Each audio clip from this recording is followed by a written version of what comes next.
We arrived in Munich a few days prior to the official tour, so we took a day trip to 3 places outside of Munich. There's no way I am even going to attempt to pronounce the names of the castles or the towns.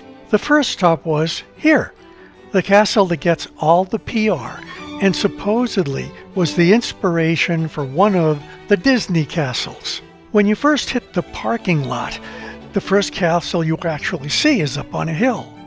It was built by King Maximilian of Bavaria and was the childhood residence of his son, King Ludwig, the guy who built the one that people really come here to see.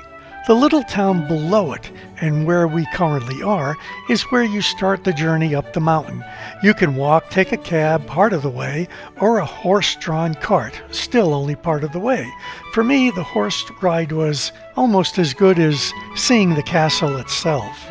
The Shy King had the castle built in order to withdraw from public life, but now in the summer around 6,000 visitors stream through the rooms that were intended for one single person.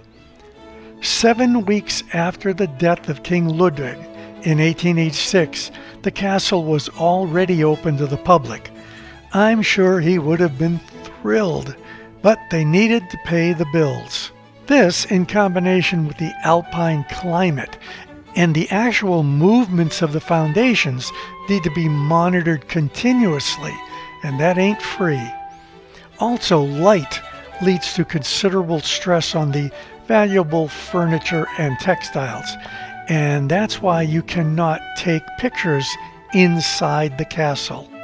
The castle was never completed, and even though Ludwig tried to pay for the construction out of his own pocket, the extravagant costs and the extensive borrowing was threatening the treasuries, so they eventually refused to give him any money at all. So many of the rooms are actually being built and furnished for the first time. You can't argue about the view. It is amazing, almost worth the trip just for the view. Although he is often referred to as the Mad King Ludwig because his behavior was very odd, things like he would leave his castle by climbing out of the window instead of walking out the door. He really never got to spend much time here, but his design thoughts were ahead of their time. Besides the engineering techniques used, there is an artificial cave system and hidden telephone system. This site was actually ruins from 2 other castles when Ludwig decided to build here. Eventually, the Bavarian government soon deposed him, saying he had gone insane, and within days, Ludwig and his personal doctor were both found dead in mysterious circumstances in the waters of Lake Stamberg. As I had mentioned, you are not allowed to take pictures inside the castle. You only get to stand in the entryway. But in some ways, the views are worth it all on their own. The side you get to see isn't the side that would remind you of a Disney castle. You see that more on the ride up and down. Is it worth the trip? Well, unfortunately, until you actually go there, you have to make that determination yourself.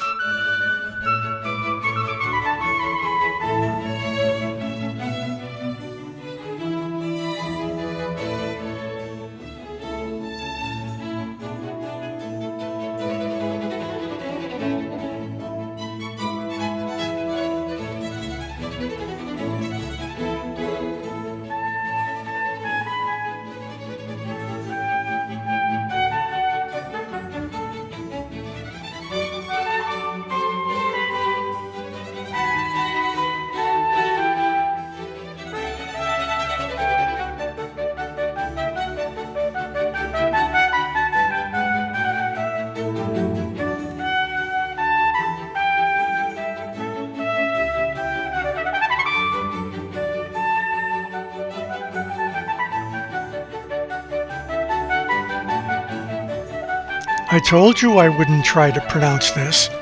Of the three places we visited, this one was actually my favorite, mostly because it's flat and easy to walk around. The town, which shall not be named, is a small town nestled in the Bavarian Alps. With a little over 5,000 inhabitants, the quaint village is best known for its tradition of wood carving, its intricate frescoed buildings, and the world-famous Passion Play production performed every 10 years since 1634. However, there have been some adjustments during the centuries due to wars and more recently COVID. The reason the town is so passionate about the Passion Plays is that according to local legend, the inhabitants of the village vowed that if God spared them from the effects of the bubonic plague then sweeping the region, they would perform a Passion Play every 10 years. A man traveling back to the town for Christmas allegedly brought the plague with him. I doubt that was intentional, but the man supposedly died from the plague, and it began spreading throughout the town. However, after the vow was made, according to tradition, not another inhabitant of the town died from the plague. And just for good measure, all of the town members that were still suffering from the plague were said to have recovered. The village is also known as the home of a long tradition of wood carving. And here in Boston, at the Seaport District Church, there is a wooden statue of Our Lady of Good Voyage that came from this little town. If you get to the Seaport District in Boston, the church is right across the bridge on the right side of the street. I stopped and had a coffee and pastry while Leslie went to check out the shops.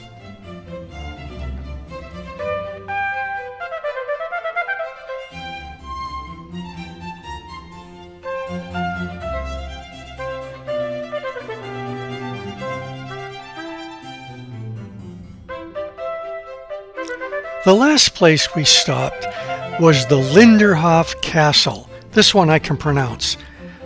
This is another castle that Ludwig had built out of a previous hunting lodge. He actually got to live here for a while, and it was also the only castle he really got to complete. As with his other castles, you cannot take pictures inside. It's not a huge place, but certainly shows the extravagance of the Bavarian royalty. He really was impressed by the French Sun King, Louis XIV, and Versailles. He even had his own version of the Hall of Mirrors. The outside almost looks like a miniature version of Versailles. Although it's called a palace, it just seems to really be an expensive house that royalty lived in. It's just a lot smaller than one's idea of a castle or a palace, but that's just my impression.